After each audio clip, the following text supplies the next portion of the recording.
Hey guys, Sarah from Aaron's Outdoor, and today I am up pretty dang early. It's about 6 o'clock right now, and I'm fishing at a pond that I fished at only twice last summer, but I had two really good days of fishing when I went here last summer. One in particular, the first day I came here last summer, I caught 2 5-pounders in one day. The second day I came, I caught a 4-pounder. So there are some big fish in this pond, but I don't really want to waste any more time, so I'm going to stop talking and start fishing. But basically, I'm starting off with a Whopper Plopper 75 today, and maybe we'll get a big bite on topwater.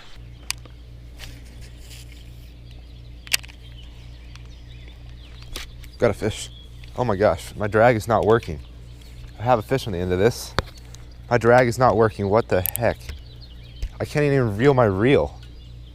What is going on with my rod? Okay, I don't know, but I've got a fish on. Dude, I cannot reel my reel. I don't know what's going on. What the heck is going on?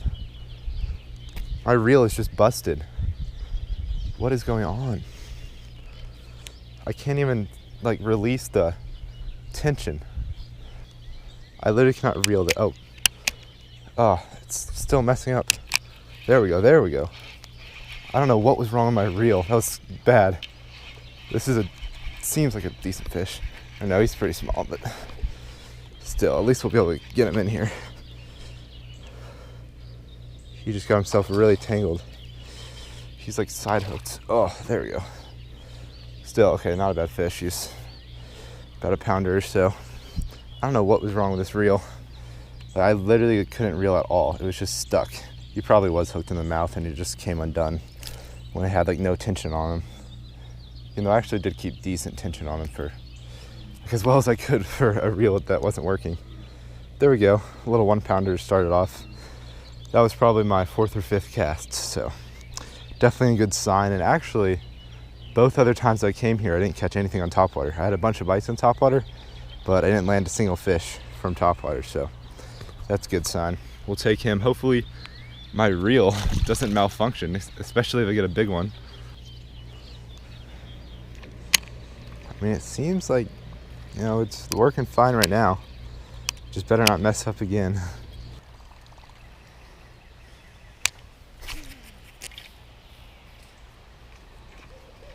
Oh, do I have one? Fish blew up on it. It was under that tree, my goodness. I accidentally cast it into the tree. Somehow he got it. And it's not very big, but luckily he got me unstuck from that tree. It's a healthy little fish. This one's a little smaller than the last one. He's still close to a pound. Man, that was crazy. He was right under that tree. I kind of was casting straight upwards because there's a little knot in my line and it was preventing me from casting very far, but going straight upwards was helping me. But I just casted a little too far, but it worked out. Okay, well, hopefully they'll get bigger than this, but second fish of the day. It's a good sign. It's probably about 10 minutes later since we caught the first fish. Not bad. All right, well, I threw the Whopper Plopper around this whole bank area, and now I might throw the buzzbait around. I've never caught a fish on a buzzbait, so we'll see if this works. It's supposed to be good for dirty water, and it's pretty dirty in this pond, the water is.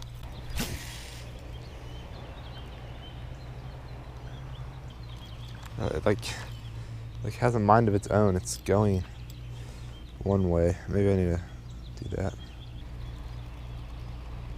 Yeah, what's happening is this trailer hook is bending, and then it's making it if it bends this way, then it's going to go that way. So it prevents me from making the bait go right along the bank like I want it to, or wherever I want it to go. All right, well, no fish in the buzzbait, so now I'm going to go to that back corner of the pond over there and try to catch some fish over there, and then I'll probably come back here once the topwater bite is, totally dead.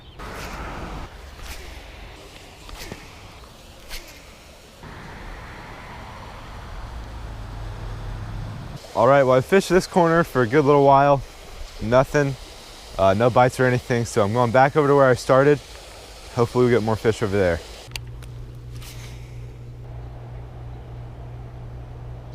Oh, one's got him. Little guy. On the jig. Come up here, fish. All right, I'm gonna have to go down there a little. There we go. Decent little fish.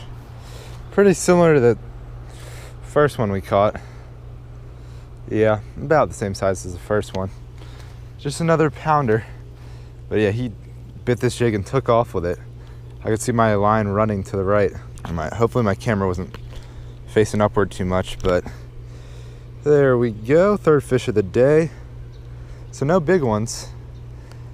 Not yet, at least. And this exact jig is what I caught both 5-pounders on. I'm pretty sure I caught at least one of them on it. I think I caught both 5-pounders on it. But there we go. There's another fish. I feel like the big ones are gonna be farther out. Like I feel like the big ones probably aren't gonna be in like a, little shallow cove like this. But I'm definitely fishing over there after I get done fishing over here for a little bit more. But there we go. Another pounder.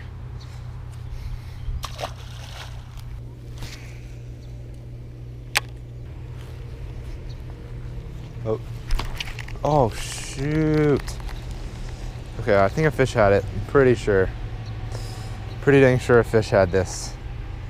Kind of over there by that aerator.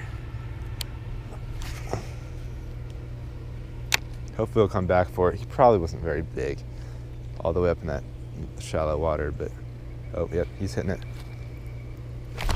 We got him. There we go. Yeah, he was pretty small. Oh, don't mean to drag him across those weeds, but there we go. This guy's pretty small. Yeah, he's the smallest one of the day. He was biting it like crazy. I think it was hard for him to get in his mouth because he's kind of small. All right, well, I'm catching fish today. I'm not in that back corner of the pond for whatever reason. It's a little deeper over there, but there's just no fish over there for some reason. But yeah, that spot with the aerator, I don't think I ever casted a topwater by the aerator, but I'm sure there's usually fish over there. And this guy's small, but I'll take him. Oh, I might need to retie. My line is barely hanging out of there. I think I'm gonna retie. I've already retied once, but I wanna, make sure if I get a big fish on, it doesn't come off.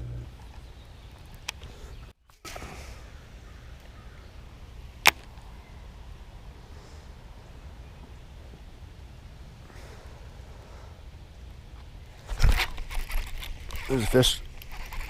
Can't tell how big he is. I don't think he's very big. Oh, that's one of the day. He's not a giant or anything. I don't know what's wrong with my drag. It's like kind of being weird. Okay, he's not very big, but best one of the day still, I think. What in the world? You're kidding me. My line was wrapped around this rod. Gosh. I hope I have a warranty on this rod. That's all I gotta say. I hope I have a warranty. It's Shimano. I don't know if they have a warranty. I feel like I'm not gonna have a warranty on this rod. Actually, I got it for $68. Lasted me over a year. It's usually $100. But I'd a lot rather not have it broken. Oh well, that really stinks. That might cut this day of fishing short. Well, this guy's about 1.25 pounds, maybe 1.5 pounds. Man, you can't, that's the thing, you just can't let line wrap around your rod tip. And I didn't really realize it was wrapped around it, or I wouldn't have boat flipped it like that, or, well, bank flipped it. But that just tore, it was wrapped around twice, I guess, because it broke in 2 places. Well, this is turning into an expensive fishing trip. I haven't even caught a big one, but yeah, this guy's actually probably 1.5 pounds. I mean, best one of the day, but man, that was just not worth breaking my rod for. If that was like a 5-6 pounder, like, yeah, I don't know if it would have been worth breaking my rod, but it would have been a lot more worth it than that little guy. Well, breaking this rod right here really did stink. This was probably one of my favorite bait casters I own, my favorite bait casting rods. And as some of y'all probably already noticed, this rod did not break from the line being wrapped around the tip. It actually was not wrapped around the tip. After reviewing the footage, I noticed that. And it just broke because I had the rod too straight up when I was boat flipping it. You know, usually you want to leave some bend in your rod. Like you don't want to go all the way up like this, because then the weight of the fish will just break it, which is what happened here.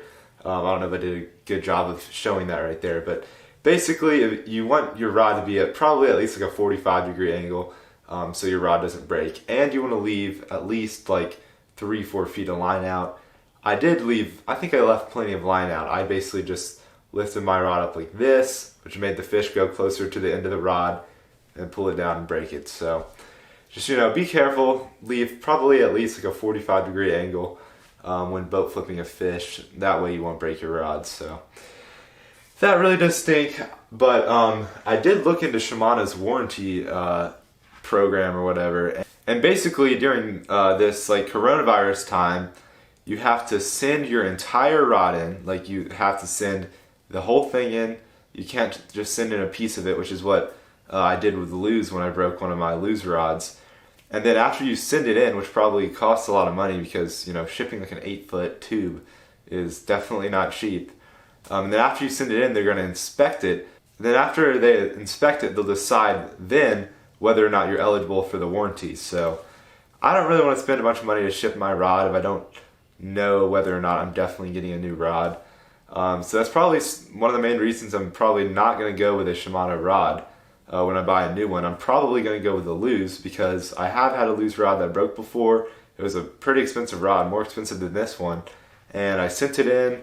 All I had to send in was like a little piece of the rod with like the model number on it. And they sent me back a new rod. It did cost like $20 for like a shipping fee or whatever. But after talking on the guy with the phone, I already knew for sure I was getting a new rod. I wasn't like sending it in with just kind of not sure if I was getting a new rod or not. So probably going to go with a new Luz rod. And the Luz rods do come with like a 2-year warranty, at least some of them. I think it depends on like how expensive of a rod you're using. Some of them, like the really nice ones, I think have lifetime warranties. But now after having this rod break, and I've also had a couple other rods that have broken in the past, I'm definitely going to consider warranties a lot more when buying fishing rods in the future. I do have one St. Croix rod, which I do like pretty, I like it alright, and they have 5-year warranties, so that's really good. But I think I might just go with the Luz, because I do kind of like Luz rods more. But anyway, I hope you all enjoyed this video, and if you found it helpful, or you just enjoyed it, don't forget to hit that like button, and subscribe to my YouTube channel if you haven't already. But I'll catch y'all on the next video. Thanks for watching.